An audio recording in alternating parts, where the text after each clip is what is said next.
E o segundo é porque eu não vejo, eu não sei. Então, só começando a aula de PJI 2, 9 de novembro, começando agora após a reunião do pré-conselho de classe.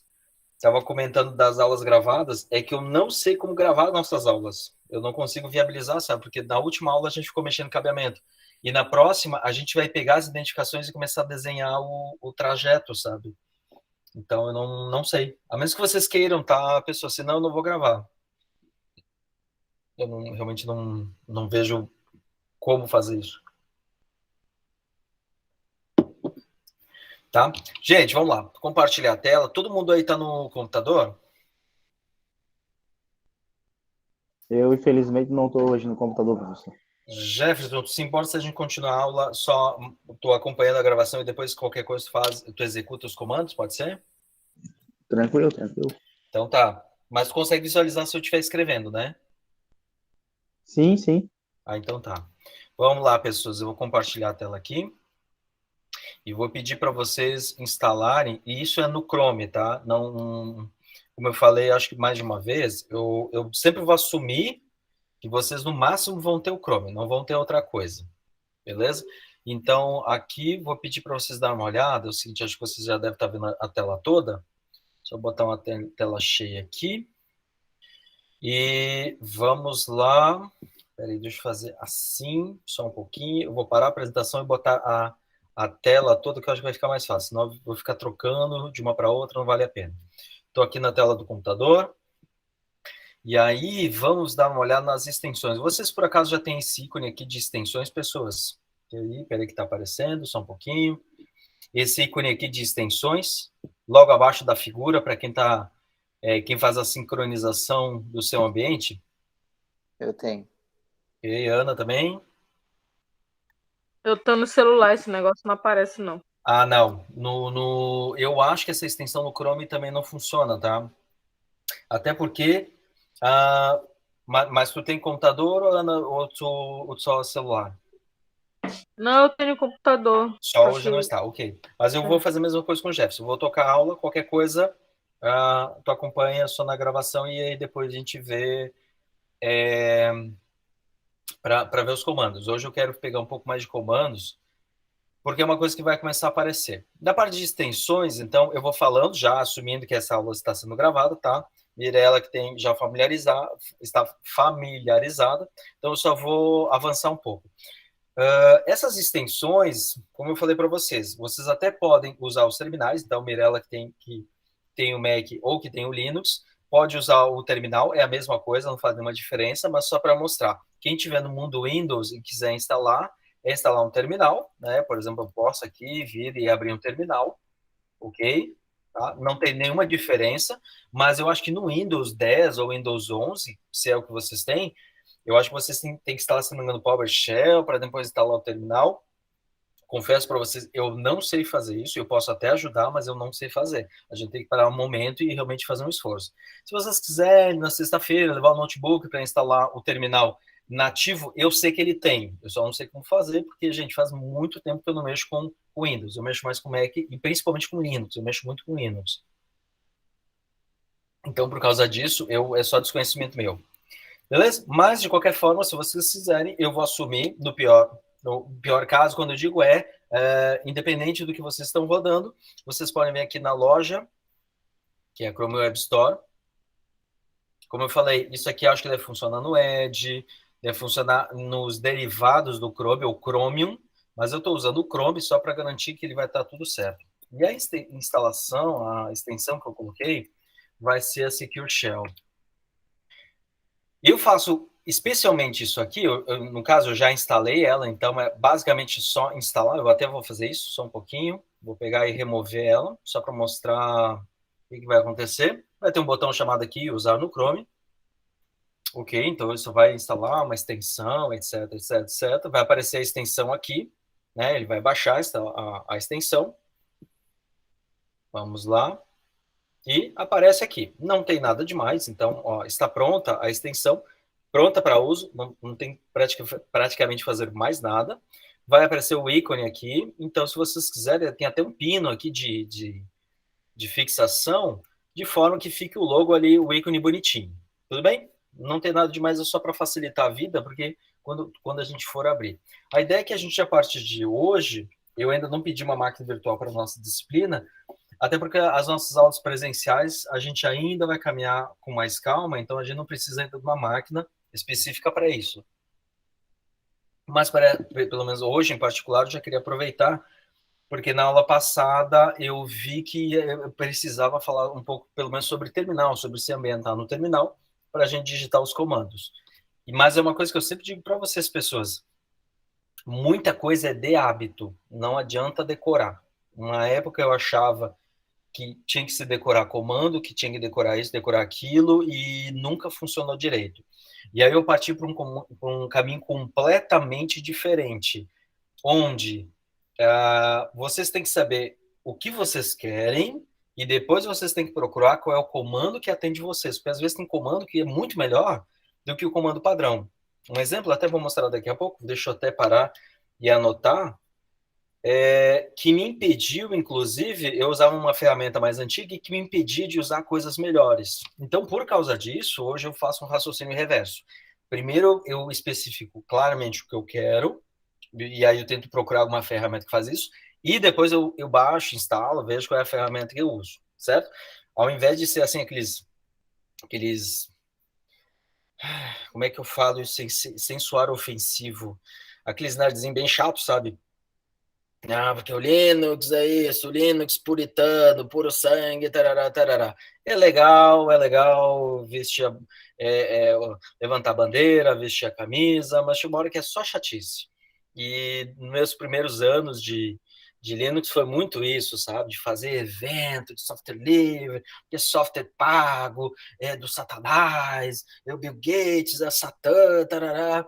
A gente, até um certo ponto vale a pena porque digamos, tu entra num universo muito diferente. Mas, peraí que alguém tá falando. Ah, tá, obrigado, Miranda.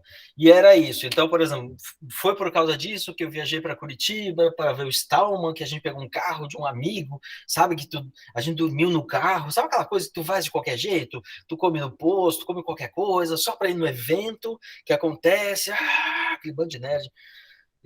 Inclusive foi um dos dias que eu pensei, meu Deus do céu, eu sou dessa turma. Nossa, meu pai do céu. Foi nesse momento que eu comecei a repensar os meus valores, assim.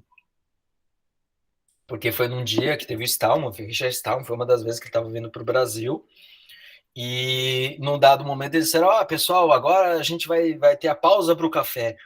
Meu Deus, gente, sério. Tu fica pensando, pausa para o café, um monte de gente, né? Adulto, o que tu pensa? Sim, por favor, vamos nos dirigir e bebercarmos um café juntos? Sim, por favor, senhor, né? As pessoas vão gentilmente, cavalheiros caminhando em direção. Gente, não foi nada disso, os caras saíram correndo. Foi uma visão do inferno. Essa sim foi uma visão do inferno. É um bando de nerds saiu correndo, começaram a engolir a comida. E quando a gente chegou depois, porque a gente, né, já não estava preparado para esse tipo de ambiente hostil e selvagem, meu Deus, não sobrou quase nada. O café mesmo tinha desaparecido, tinha sumido, né? Só sobrou um suquinho de laranja, uma aguinha ali meio morna, e foi isso. Enfim, aí eu comecei a pensar, meu Deus, isso não é para mim. Sério, eu não sou isso. Eu pensava assim, o nerd no máximo era só vestir uma uma camiseta do Guerra nas Estrelas, né? Depois virou Star Wars e tá bom, é isso aí. Senhor dos Anéis, né? Falar do Senhor dos Anéis, né? Alguém fala, não sei o quê. Assim, é isso é um nerd. Né? Uma vez eu encontrei um amigo, deixa, vamos trabalhar. Então aqui tem o Circle Shell, senão eu vou ficar falando e não sai do lugar. Bora, pessoas. Mas evento de nerd não recomendo, não recomendo mais para as pessoas. Ué, cadê? E aí eu vou clicar aqui tem que acontecer alguma coisa. No momento não está acontecendo nada, é bem legal. Eu vou clicar aqui, não acontece nada. Ficou bom isso aqui, hein? Deixa eu ver, pessoas daí tem que abrir uma caixinha, deixa eu ver. Cadê a caixinha? Oh, meu Deus. Peraí, que eu fui clicando na caixinha, a caixinha tá aqui. Peraí. Hackers. Você sabe que hacker tem que ter um monte de tela, né? Vocês já viram o filme Swordfish? É simplesmente pavoroso. Ele tem uma tela, ele tem umas 6 telas, assim, ele tem uns 3 teclados, ele digita todos ao mesmo tempo, ele vai invadir o Pentágono, muito legal, não sei o que. Swordfish, pessoal, com o Hugh Jackman, que é o Wolverine. Então imagina o Wolverine hacker. Meu Deus do céu. Bora, pessoas, vamos trabalhar. E aí o que acontece, então? O Secure Shell, na verdade, é um cliente SSH, um cliente de acesso remoto. Tem um servidor que está lá para o pessoal do integrado, e depois eu vou pedir para a gente ter o nosso próprio servidor. E embora como vocês são 3, eu vou provavelmente pedir um para cada um de vocês, não vou pedir um grande, tá? Eu até estava pensando assim, fazer em dupla, mas já que são vocês 3, deixa eu até anotar aqui, ó, pessoas. Eu vou pedir 3 VMs, e vocês vão cuidar delas. Cada um vai cuidar da sua, beleza? Aí vocês vão botar o serviço, etc. Mas, enquanto isso, então só vou colocar aqui o nome da disciplina, que é o meu costume, né? PJI2. O usuário se chama aluno, tá? Não tem nada demais. E o nome da máquina, por enquanto, ela se chama Matrix. Matrix, só para esclarecer, não é por causa do filme. Não seria, né? Não é quase para a tua cara, né, cara? E o pior é que não é, olha só, deixa até fazer a defesa, é que a gente está para tentar usar esse serviço, que se chama Matrix mesmo. Matrix é um serviço descentralizado de comunicação. É aquele negócio que eu estava falando do nerd feliz. Isso aqui é um serviço para fazer mensagem, troca de mensagens, então é um padrão totalmente aberto, criptografado. Lembra, gente, na ideia, desculpa, o Signal, tá? Então, WhatsApp, Telegram, o Signal. Só que ele é um padrão totalmente aberto, e aí tu pode implementar o teu cliente, tu pode implementar o teu servidor, tu pode implementar qualquer coisa. Então, ele é ainda mais aberto que o Signal, tá? Aí tu pode fazer a parte do VoIP, o VoIP pode ser via web, e aí pode ainda conectar com outros serviços. Então, pode conectar com o WhatsApp, pode conectar com o Facebook, pode conectar com o Telegram. Então, assim, é bem bacana, só que, claro, como ele é muito mais aberto e ele só tem as especificações e tem pouco código, isso aqui é para quem quer criar, montar a rede do serviço. Então, esse é o Matrix. Mas como o nome tá ótimo e eu adorei ele, então ficou Matrix também. E aí qualquer coisa se perguntar, eu vou dizer bem-vindo a Matrix. Aliás, eu podia fazer isso, né? Meu Deus do céu, vou até anotar. Toda vez que a pessoa entrar, eu vou dizer bem-vindo a Matrix. Calma que eu tô anotando. Todo mundo viu Matrix, né?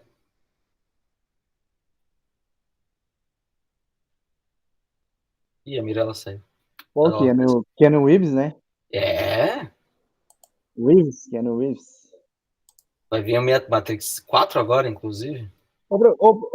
Isso aí que eu ia falar, eles iam fazer outro baitão agora aí. Vão sair. O que eu saber agora no final do ano. Não sei te dizer quando. Só que eu acho que esse Matrix vai ser por causa da...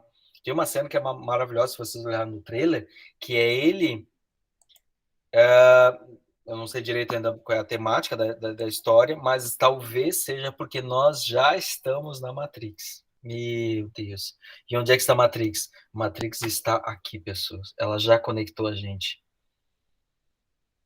Tem uma hora que ele tá no elevador e todo mundo tá no celular, e aí eles fazem muito brincadeira de cores, né? Porque o primeiro Matrix era verde, amarelo, ele trabalhava com cores. Então todo mundo que tá na cor azul, pode olhar o trailer, pessoas. Cor azul é a Matrix. Outras cores, né, que é o vermelho, se não me engano, é fora do Matrix. Ou, digamos, outros momentos. E aí as telas são as telas bem azuis. Então todas as pessoinhas assim olhando para baixo, né? E só ele olhando para frente do elevador, como ele é alto, aí ele fica olhando, sabe, as pessoas assim, todo mundo com a carinha na tela azul. Gente, ó, tomara que... Bom, vai ser um filmão, né? No máximo, os outros não vão gostar. Eu vou gostar. É Matrix. Mas bora, pessoal, vamos lá, porque senão já 8h30 já tô enrolando. Então, Matrix, usuário aluno, máquina Matrix. Pessoas, essa informação, depois aqui ele está perguntando se eu quero ou não conectar. Então, olha só, ele está mostrando o endereço 2804, 1454, 1004, 101, 2.41. Tá? Não sei se vocês lembram, a gente já estava vendo isso nos outros dias. 2804, Brasil, 1454, IFSC, o IFSC todo, 1004, o campus São José, 101, a rede só dos servidores, né? Aquela rede específica que tem lá no CPD. E aí, então, eu sei que é um servidor, então, yes, eu confio nessa máquina, eu vou acreditar nela, porque ele está perguntando, é uma máquina nova, e a senha, que depois vai mudar, então eu posso falar livremente agora, mesmo que esteja gravado e vai para o YouTube, é aluno mesmo, tá? É aluno. Mesma coisa que das máquinas normais. Ai, café morno. Meu Deus do céu. E aí, pessoas, a gente chega aqui no terminal para poder trabalhar. E aí, nesse caso, eu quero mostrar algumas coisas, mas vários comandos, como, por exemplo, comando W, para mostrar quem são os usuários conectados. Aqui tem 3 usuários aluno, eu sou um, provavelmente eu estou aqui com o meu endereço, pelo menos IPv6, e tem mais 2 pessoas aí com IPv4, a faixa 91, 243 e a faixa 189.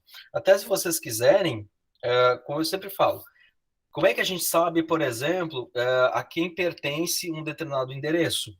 E aí a gente volta um pouco na internet e vê que tem um serviço chamado Ruiz. Deixa eu ver se tem um carinha chamado Ruiz. Deixa eu ver. Não tem o Ruiz. Deixa eu ver como é que a gente faz. Por exemplo, esse endereço aqui. Eu vou copiar. Deixa eu ver se tem o Ruiz. Esse endereço. Mais internet. Olha que beleza. Mais internet. De onde é que é? Mais internet é daqui, né? Não conheço ela. Mas pelo menos eu vejo no outdoor. Não conheço a operadora, mas deixa eu ver essa daqui. Quem é essa? Isso aqui, 189 é NET, se não me engano. Vamos ver. Claro, é isso aí, ó, viu? Isso aí tá no teu território, ó, Jefferson. Sou eu. Claro, Virtua. A Claro, ela pegou um nome, né? Porque o serviço de conectividade é Virtua, que daí foi adquirido pela... Acho que foi até o Max, né? Daí pegou e colocando depois no nome Fantasia Claro, que é o que são os serviços de usuário final. E aí, então, a gente consegue ver quais são os usuários conectados. Vou voltar para cá. Bom, de novo, pessoas, se eu fosse trabalhar, a tecla Tab, ela vai até, inclusive, ela vai mostrar, por exemplo, quais são todos os comandos que começam com a letra A. Então, B, e eu aperto a tecla Tab, ele vai mostrar todos os comandos que começam com B, com C, e assim segue, ó. Pode ver? Aí tem mais 53 linhas, ó. Aí ele vai mostrando todos os comandos. No caso, o que eu fiz?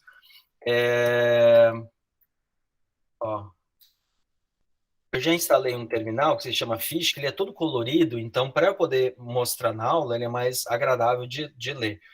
Então, às vezes, o que eu fazia originalmente, eu pegava, fazia uma lista de todos esses comandos e mais ou menos catalogava comandos de usuário, comandos disso, comandos daquilo. É bacana para quando a gente quer buscar essas informações, mas não é interessante para quem está começando, porque tu vai ver todo um vocábulo.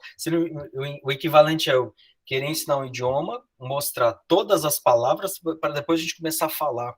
Não faz muito sentido. Então, sempre que vocês tiverem dúvidas, pessoas, quais são os comandos, quais são as funções, etc., tem uma página que eu gosto bastante, e há muito tempo ela existe, que é o Guia Foca. Tá? Então, a primeira coisa que eu quero mostrar para vocês hoje é, sempre que vocês tiverem uma dúvida, e não se sintam incomodados, eu uso o Guia Foca bastante, apesar de não ser assim tão claro o que ele quer. Normalmente, quando ele fala iniciante, é só o usuário final que quer usar o Linux apenas como usuário de serviços básicos, navegar na internet, imprimir, instalar um programa e etc. Não é o nosso perfil. A gente já passou desse ponto. Nós estamos no nível intermediário. Então, uma opção seria em nível intermediário. Quem se sente mais à vontade, quando ele vai trazer mais explicações, pode ir para o avançado. No nosso caso, fase 2 do curso, o intermediário nos atende. Mas, como ele fala algumas coisas do iniciante, às vezes é bom para relembrar, então eu sempre vou sugerir abordar, pegar o guia no nível iniciante, mas intermediário, porque ele pega os dois manuais e junta num texto só. tá? Mas, como eu disse, quem não se incomoda de ficar pegando sigla, olha a sigla, olha, etc, etc, pode mexer com o avançado. Ok? Então, esse é o primeiro ponto. Havendo dúvidas, deixa eu até abrir o iniciante mais intermediário, porque, olha, ele parou em 2020, mas ele, se não me engano, ó, desde 99 eu conheço ele escrevendo, o Gleidson. Há muito tempo ele faz isso. Então, tem bem aquela cara de guia das antigas. Ele fala sobre disco, diretório raiz, então ele faz assim um apanhado bem sequencial de como é a abordagem. Então ele fala de hardware, depois ele fala de software, da visão de computador, aquela arquitetura clássica de PC, né, PC 386, porque se a gente pegar a arquitetura que até hoje a gente tem, muita coisa ainda é herança lá do PC do Intel 386 de 1986.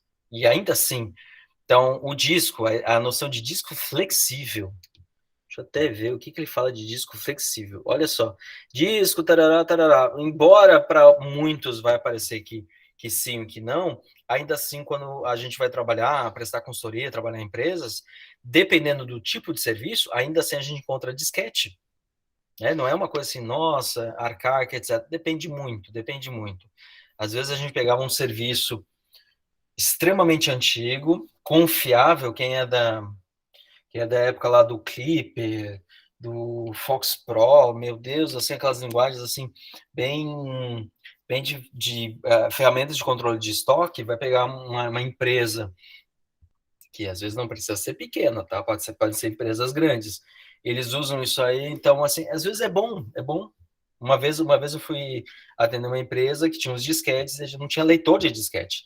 E aí tu vem pegar, daí tu vem achar aqueles leitor de disquete com entrada USB e fazer funcionar isso aí para poder ler o disquete. Gente, numa época que disquete era bom, que disquete funcionava, eu tô falando de disquete que funciona por 10 anos. A gente vai lá, espetar e funcionar. Ok? Mas enfim, voltando aqui ao material, então explicação sobre a ideia, diretório raiz, e como eu disse para vocês, antes era a abordagem que eu fazia todo um apanhado, hoje não, eu faço mais por demanda. Tem que aprender isso? A gente pega e aprende, certo? Então, barramento, etc, etc. E onde é que eu quero chegar? Passa um pouco, passa um pouco, passa um pouco. Tem a parte dos comandos, então se tu quiser mexer com diretórios, ele faz uma lista dos comandos para manipular diretório. Então é legal porque se tu quer assim, eu quero mexer com diretório, então tu sabe o que tu quer, tu só não sabe como, aqui ele vai te dar uma lista, por exemplo, eu quero mexer com arquivos, eu quero ler, eu quero escrever, eu quero trocar o nome, né, renomear um arquivo, como é que faz? Então, pessoas, para quem quiser, uma sugestão, quem quiser se ambientar a mexer com Linux, primeira coisa é isso aqui, é telinha preta. Não adianta a gente imaginar que clicando no mouse a gente resolve. Não, ainda hoje o terminal é muito mais poderoso, mas muito mais mesmo, do que é a interface gráfica. Tanto é que a própria Microsoft está fazendo versões de Windows, e ia fazer antigamente, que era o Windows CE, que era uma versão muito simplificada para rodar em hardware muito mais simplório, muito mais, muito limitado mesmo, assim, era assim, com pouquíssima memória, às vezes sem disco, e rodando em disquete, era coisa assim, Windows CE. Hoje já tem versões de Windows sem interface gráfica, tudo via PowerShell, né? Tudo via de comando. E funciona muito bem, obrigado.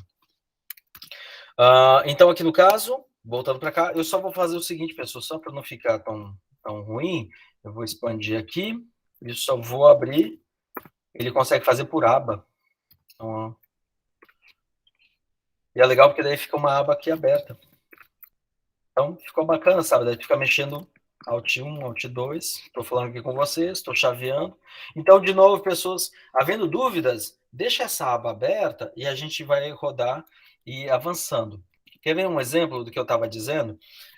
Várias vezes eu queria saber, por exemplo, eu estou aqui no computador e como eu trabalhava com máquinas de recurso limitado, eu queria saber, por exemplo, qual é o volume de recurso que uma máquina tem. né? Quanto tem, etc, etc.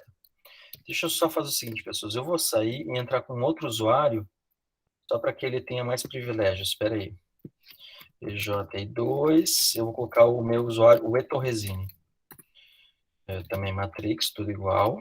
Só que o meu usuário, ele pode instalar programas. Deixa eu só ver se eu tenho a minha chave. Espera aí, eu tenho que pegar a minha chave, só um pouquinho. Copiar a IFSC para downloads. Acho que é a IFSC? Acho que é a IFSC. Ok, volta para cá. Vamos ver, vamos ver. Essa é a chave que eu preciso. Aqui no caso é chave, não é senha. É uma chave, chave privada, que vai fazer com que este usuário possa entrar. Esse usuário, deixa eu só mudar o tema. Eu vou tentar Boxfish, vamos ver se isso aqui é bonitinho. Só um pouquinho, pessoas. Eu vou instalar um outro tema. Esse terminal que daí ele fica mais bonitinho, sabe? Ó, tem outro. Deixa eu ver se tem outro. Peraí. Vamos ver. Fishbone. Ficou na mesma. Bem, vamos ver se esse Fishbone é legal. Boxfish. Se bem que o outro tá com horário mais bonitinho, né? Vamos ver? Tema Boxfish. Não. Ficou mesmo? Boxfish. Tarará, tarará, tarará, tarará. Eles estão iguais? Deixa eu ver. Peraí que eu não tenho a letra C. Ele está me mandando apagar um arquivo, pessoas. Vamos de novo. Boxfish. Tudo bem. Vamos nesse terminal. Então, assim, quando eu queria saber recurso, então se eu vou olhar sobre o recurso, eu pego, paro, leio, etc, eu vou ver que tem um comando que se chama top. O top, ele mostra a quantidade de recurso que está consumindo a minha máquina. Então, aqui eu consigo mais ou menos ter uma noção de um painel, como se fosse pessoal do Windows, clicar com o botão direito e ver o gerenciador de tarefas. Então, basicamente, ele vai dar bastante informação. Só que às vezes eu tenho que ficar olhando os números e fazer uma leitura, e às vezes não é tão atrativo. E como falei para vocês, nos apegarmos um pouco, às vezes não é tão atrativo. E aí, uma vez, ouvi falar de um carinha chamado HTOP. Deixa eu só instalar o HTOP. O apt a gente vai ver também um gerenciador de pacotes, então a gente vai instalar os programas. Já falo dele daqui a pouco, tá? E o HTOP, ele tem uma carinha muito mais simpática, né? Então eu consigo ver com cores, eu consigo ver aqui ó, o processador número 1, aqui tem uma barrinha de progresso, o processador número 2, também uma barra, a quantidade de memória, embora a memória tenha a memória de uso e a memória só reservada, que é a memória de cache. Então eu consigo ver quais são os usuários da Torresine, que sou eu aqui em branco, os outros usuários, com fundo acinzentado, quantidade de tarefas, ou seja, a minha interface é muito mais simpática e ela é mais informativa do que fosse com o top original, beleza? Então, esse é o tipo de coisa que eu sempre vou tentar tomar o cuidado.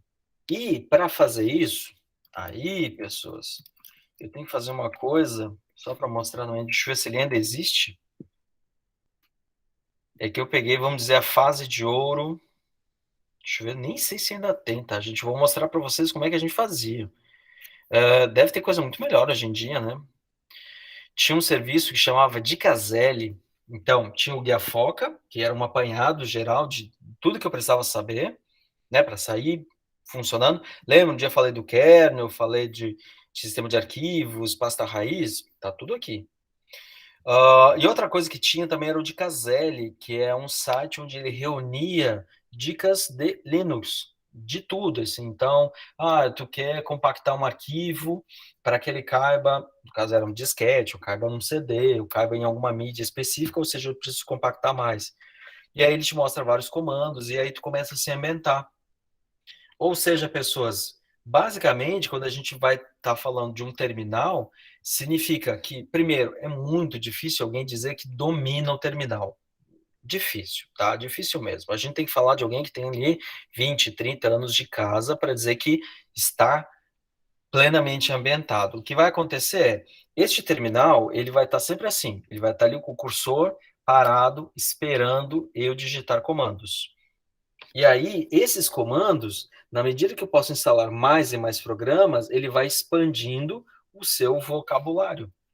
Ou seja, eu vou aos poucos me acostumando com ele, mas sempre em mente quais são os canais onde eu posso achar informação, como, por exemplo, o Guia Foca e o de Caselli, que mesmo assim, ele está com coisas mais antigas. Deixa eu até mostrar um outro site, gente, maravilhoso.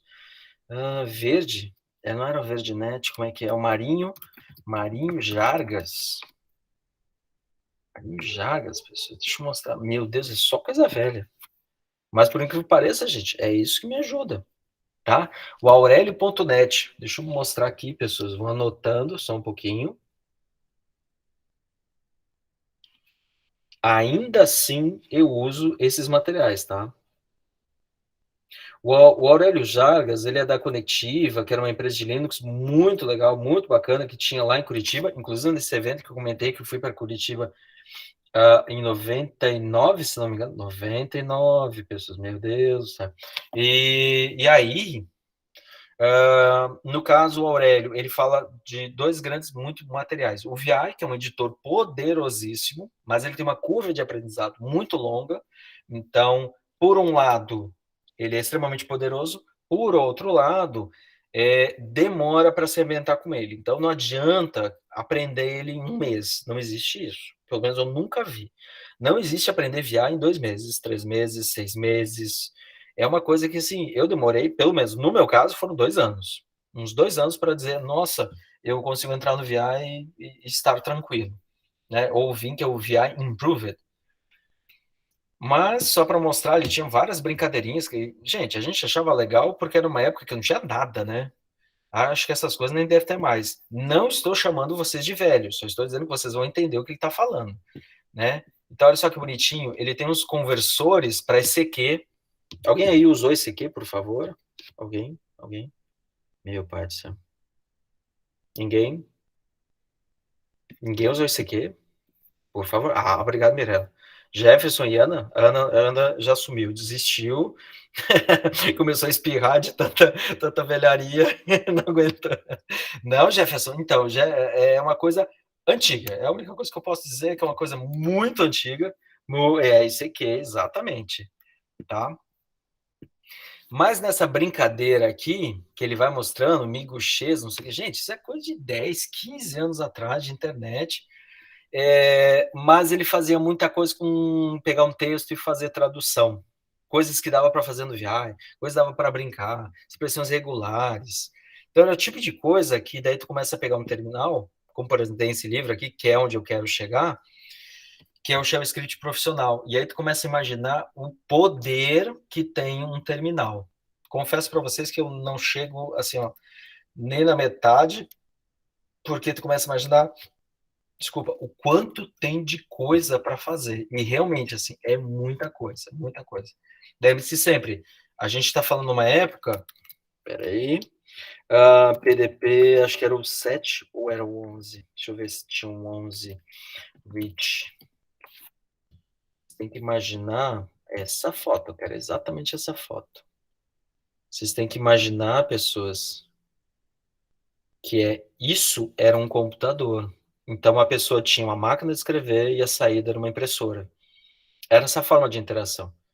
E por mais incrível que pareça, por mais absurdo que pareça, a gente não está interagindo de um modo tão diferente. A gente ainda está Mas interagindo. se comunicava com outras pessoas ainda?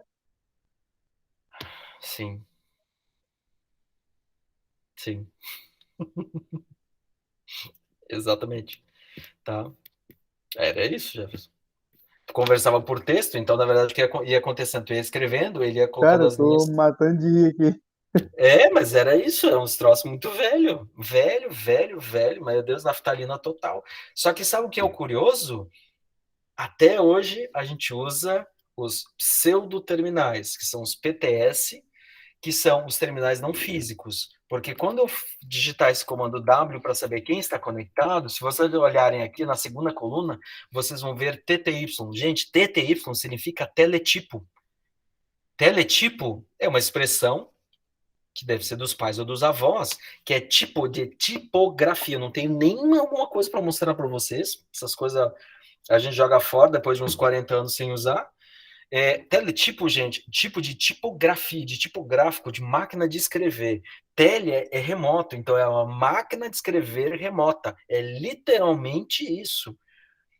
Deixa eu ver aqui, vamos lá, IBM 3090.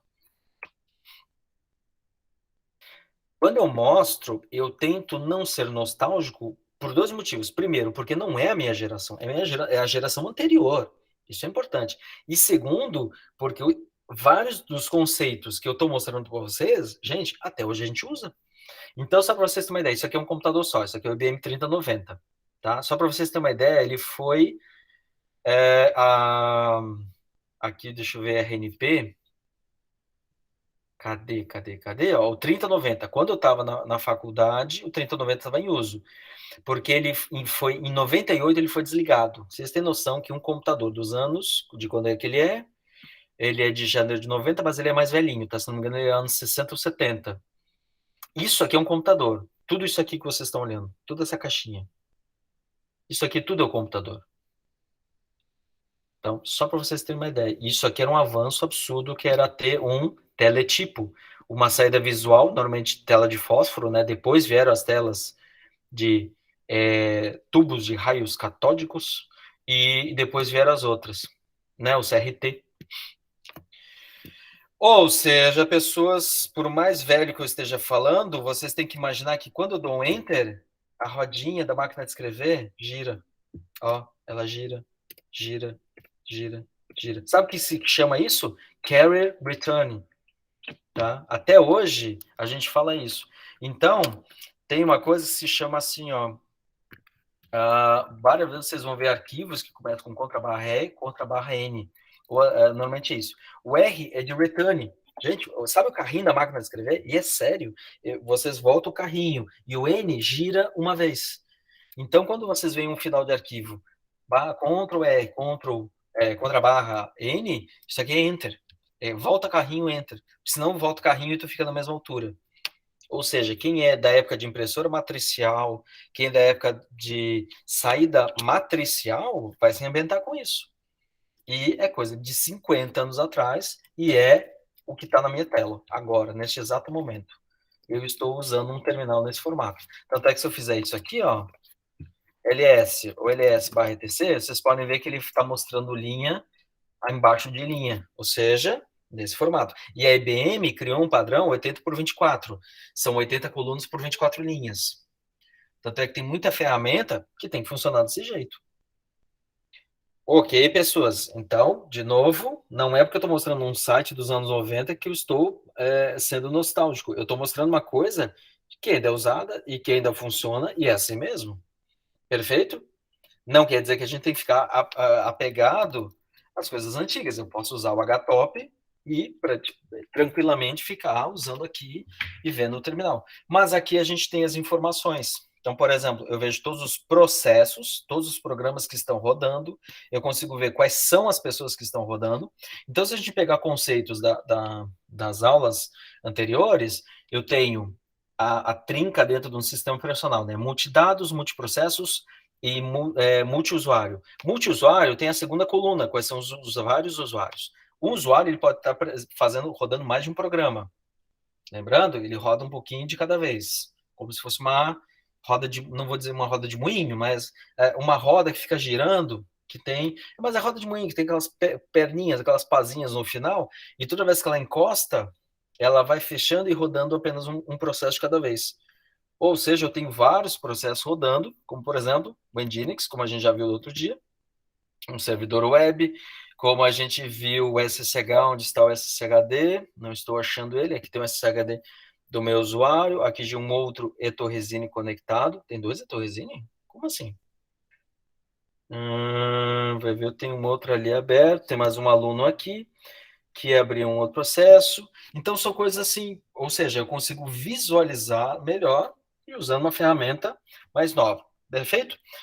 Voltando então, pessoas, a ideia do terminal, primeiro que eu sempre faço uma defesa, é que sim, vocês têm que se ambientar e não é coisa ultrapassada, muito pelo contrário, ainda é uma coisa bastante nova.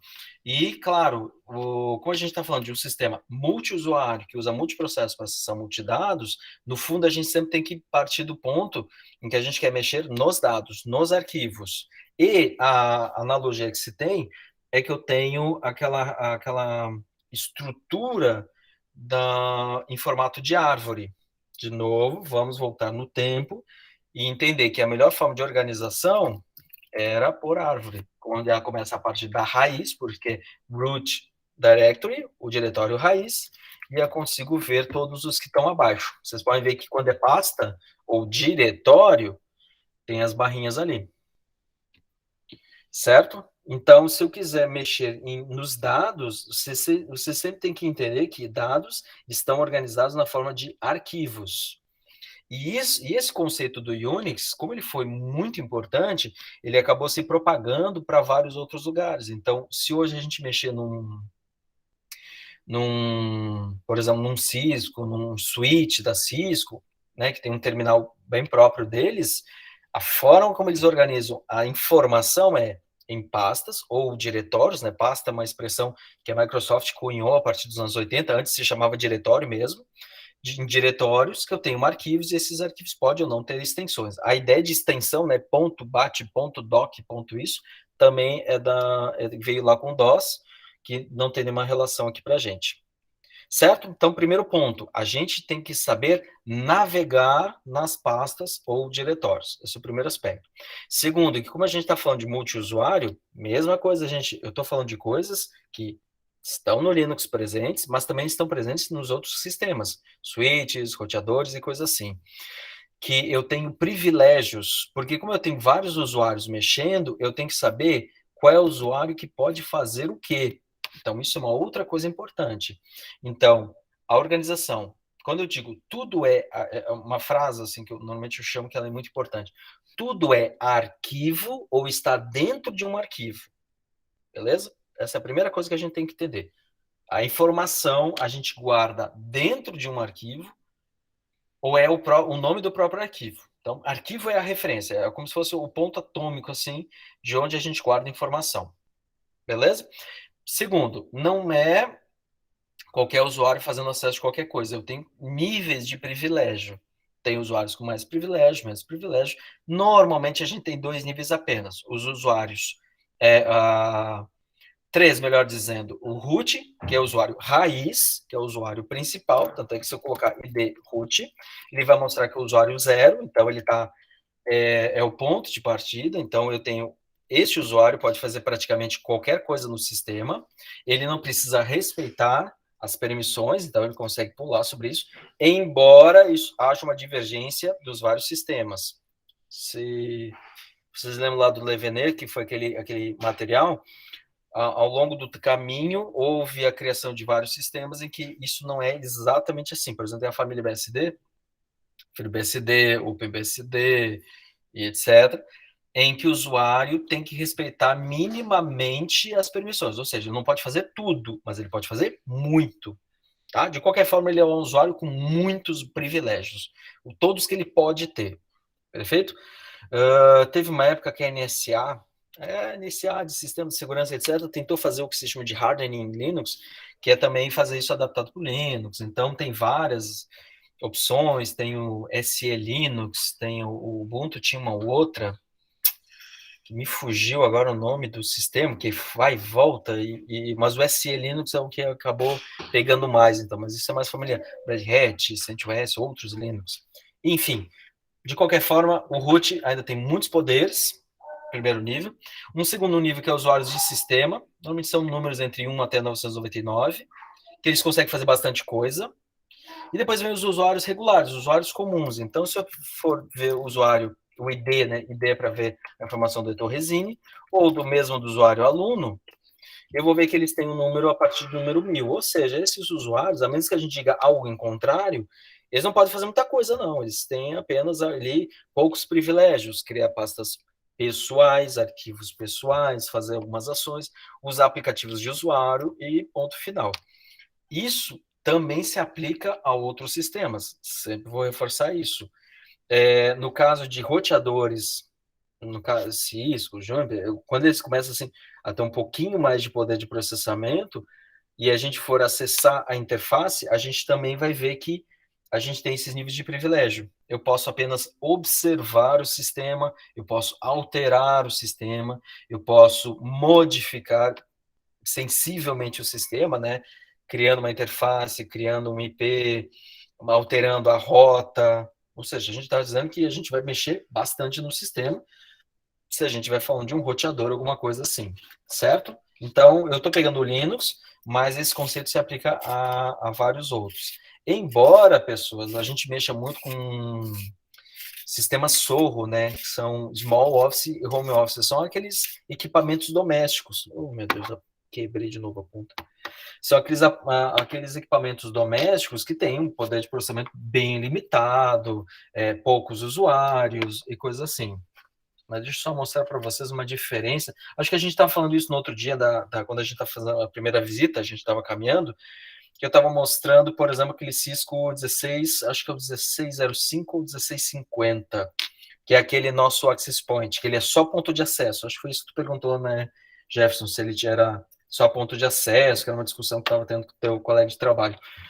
E aquele ponto de acesso, que de custo mais elevado, de uma linha profissional de equipamento, ela tem esses vários níveis. Então, nós, por exemplo, nós colocamos esses níveis. Um nível que só consegue ver estatísticas, quanto de pacote, quantos usuários conectados, coisas assim. Os que consegue entrar no sistema, mas consegue só visualizar, ver se tem tal interface, tal IP, essa ou aquela configuração, e quem consegue fazer a alteração. Inclusive, muitas das configurações, para manter a uniformidade da infraestrutura no campus e no IFSC todo, várias configurações só o pessoal da reitoria tem acesso. Justamente porque a gente tem essa padronização, que se vocês tiverem esse usuário sem de vocês, vocês podem ir para qualquer campus do IFSC, que vocês vão ter acesso à internet, e se vocês tiverem até qualquer coisa da família EduROM, só para vocês, só um pouquinho, vocês vão conseguir se conectar também. Só deixa eu mostrar rapidinho, eu queria mostrar o mapa do EduROM. Não quero... isso, mas eu não quero fugir muito do tópico, mas só para ilustrar.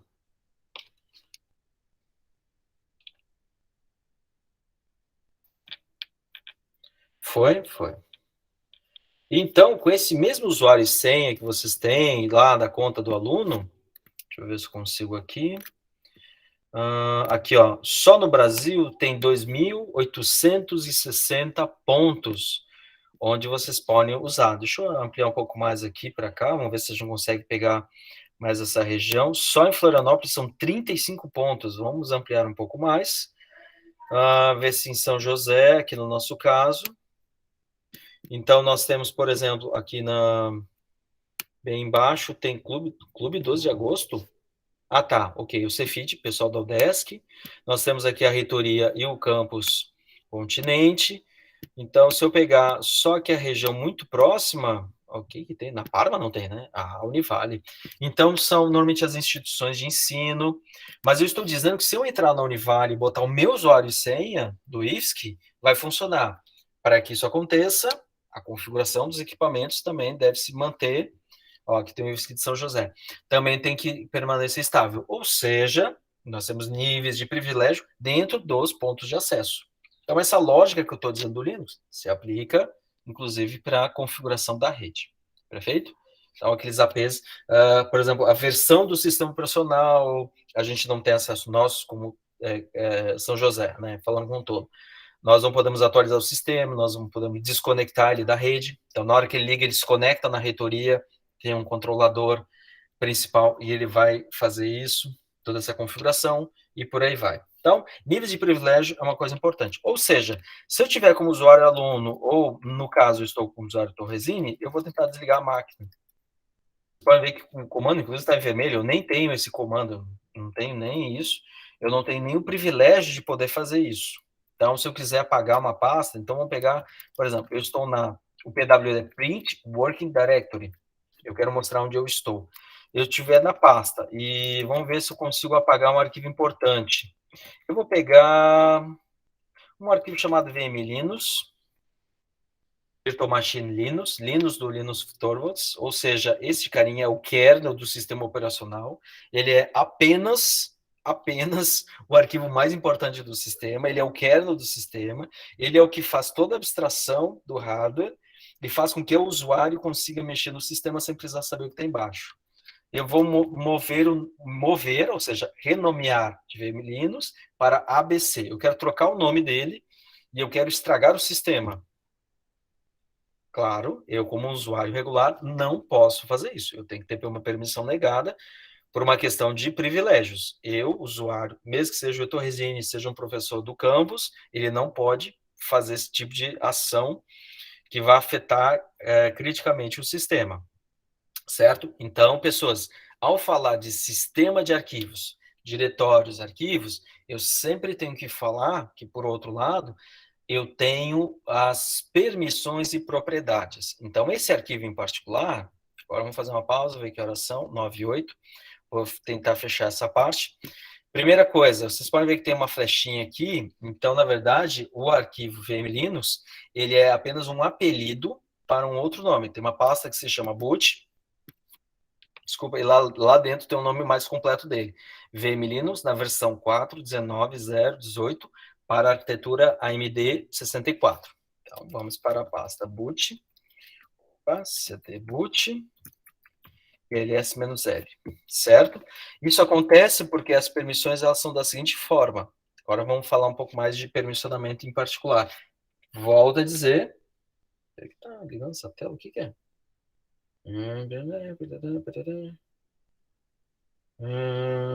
Meu Deus do céu.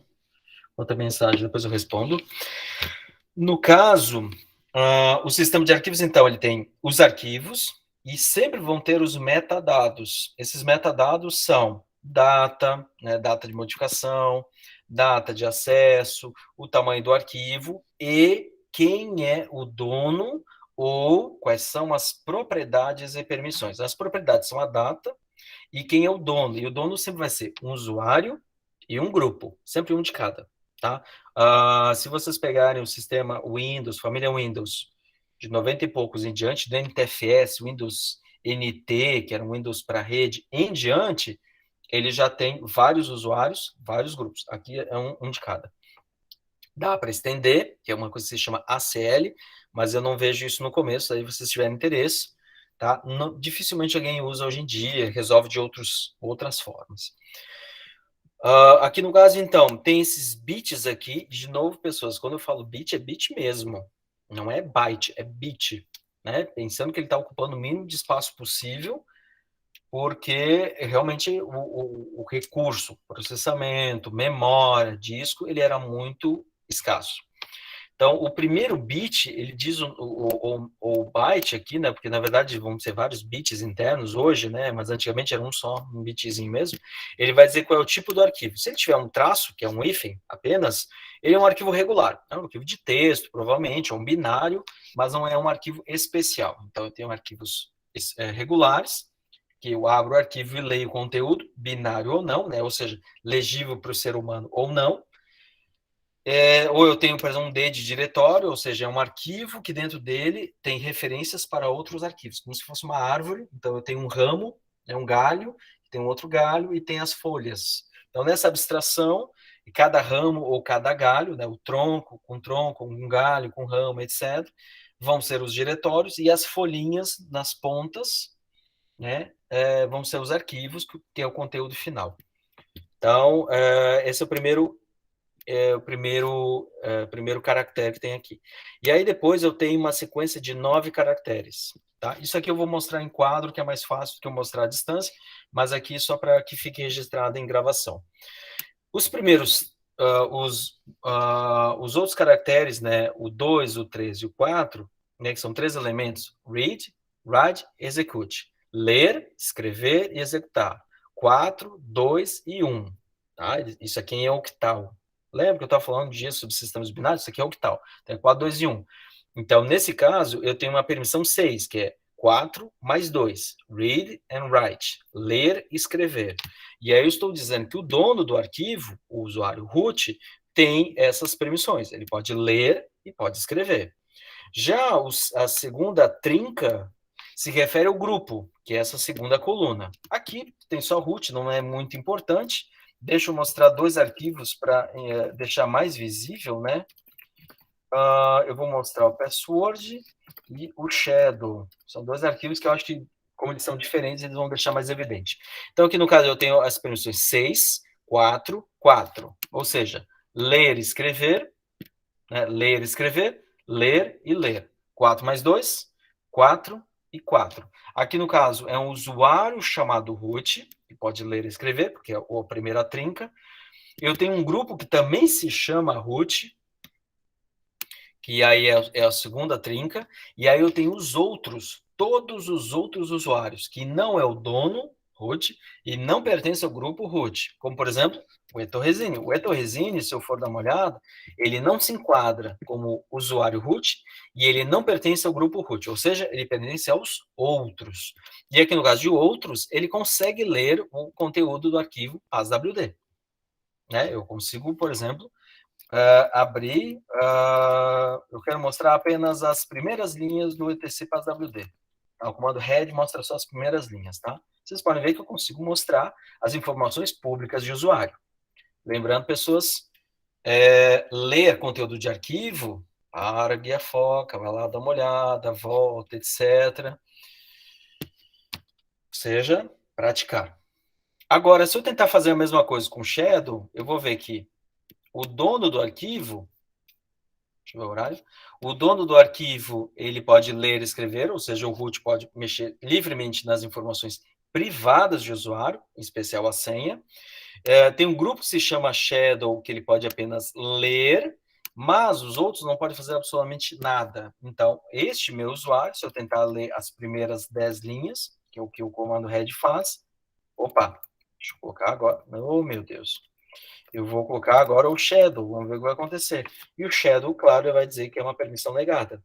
Eu não tenho este privilégio, porque no sistema de arquivos, este arquivo em particular, eu não tenho permissão de acesso. Ou seja, ou eu mexo nas propriedades, digo que ele é o dono, digo que ele é o grupo onde o Ederson faz parte. Então, se eu trocar para o grupo professores ou colocar o Ederson dentro do grupo shadow, aí eu estou mudando o permissionamento. Eu estou dando privilégios para esse usuário. E isso se propaga para cada um dos arquivos. Ou seja, vamos lá, por exemplo, a pasta home. Vocês podem ver que, embora, deixa eu ver, só mostrar, cd home, ls-la. Vocês podem ver que as permissões aqui, então, são o seguinte, por exemplo, na pasta home de pasta pessoal. Tem um diretório que se chama ponto, que é o próprio diretório, então o diretório home, a pasta, a raiz, o diretório. O root pode ler, é um diretório. O root pode ler, escrever, executar, ou seja, ele tem plenos poderes, ele pode fazer o que quiser, como, por exemplo, ele pode criar um diretório. Quem pertence ao grupo root pode apenas ler e executar. O diretório precisa ter permissão de execução. Tem um controle interno, não faz muito sentido explicando, assim, falando, porque parece que o diretório tem que executar o quê, né? Mas tem que ter a permissão de execução, senão não funciona.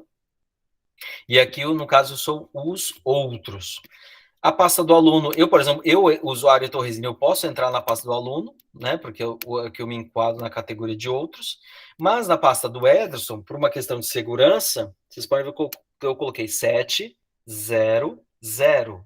Significa que eu, usuário Ederson, posso ler, escrever, executar. 4 mais 2 mais 1, 7.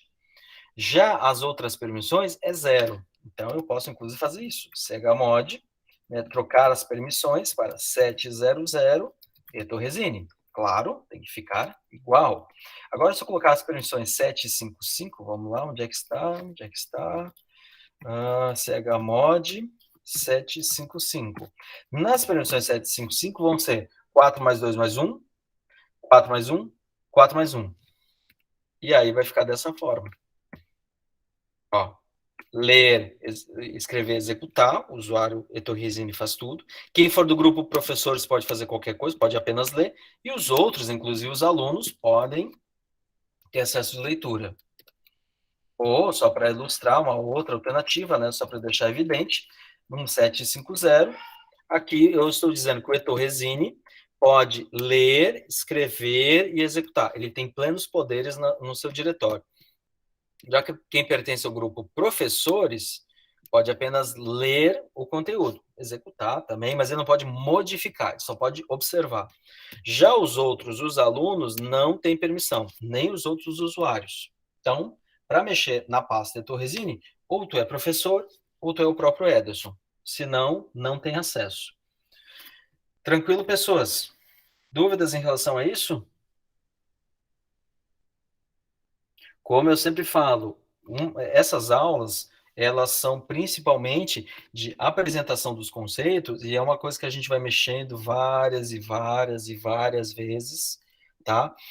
Eu tento fazer com que isso não fique cansativo, mas, pessoas, uma dificuldade quando a gente mexe com matéria de projeto integrador é que os conceitos, eles vão se acumulando, em algum momento eles começam a se encaixar.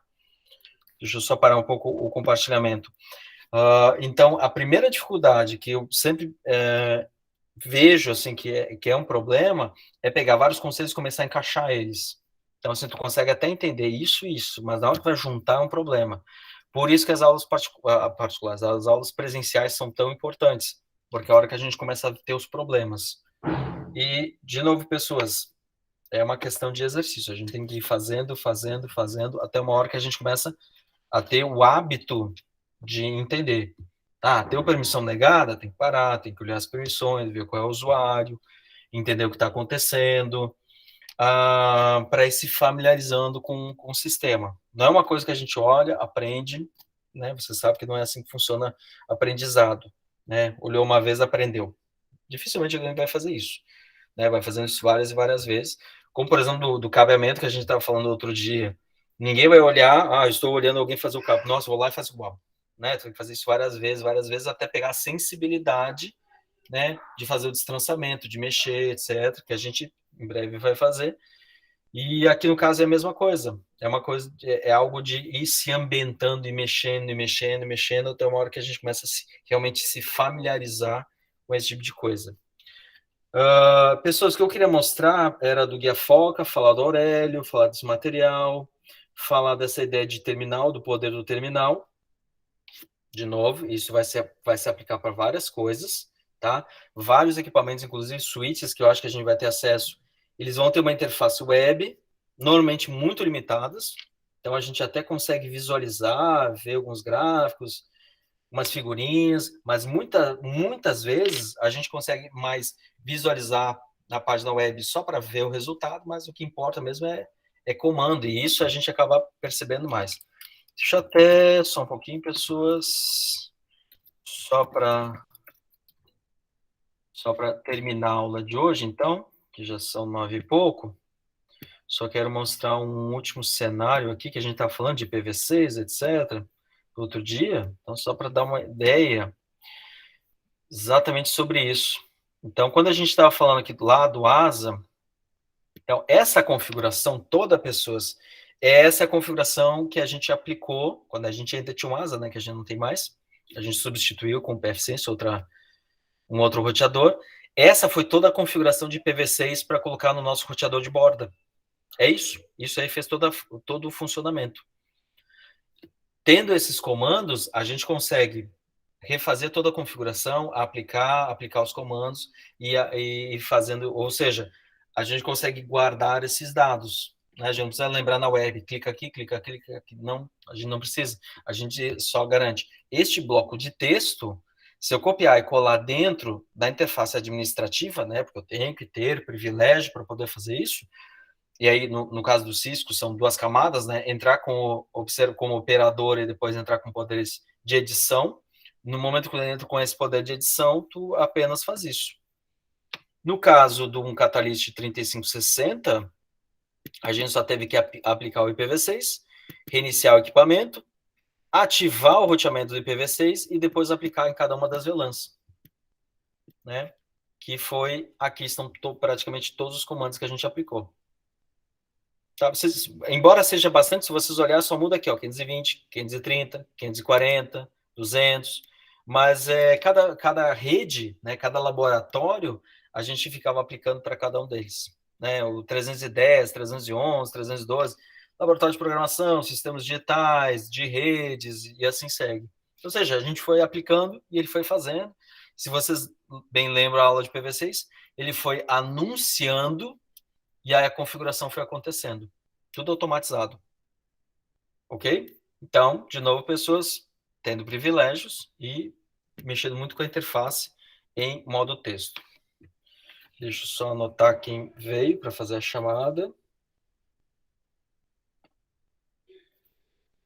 E é isso. Dúvida, pessoas?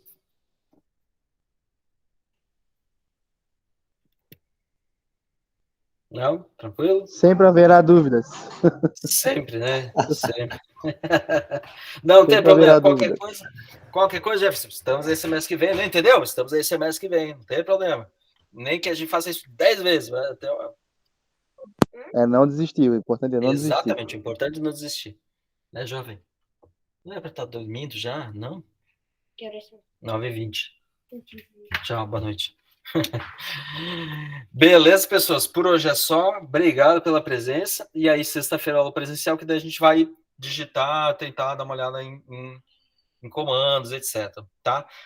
Eu tenho que abrir o chamado, né, Jefferson? Que da última vez ela não funcionou aquele comando, até para avisar. Uma coisa que eu fui pensando depois naquele dia é que, estranhamente, ele estava configurado para não ser automático. Ele estava configurado para ser Fast Ethernet manualmente. Estou achando que tem algum problema com aquela interface. Quero acreditar que é isso. É que era um problema da interface de rede do equipamento. Não sei, vamos ver. Vou abrir um chamado lá com o pessoal. Já até anotar.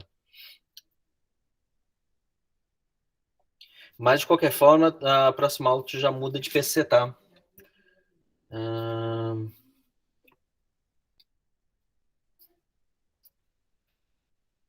Jefferson. Feito, pessoas. Até para a gravação.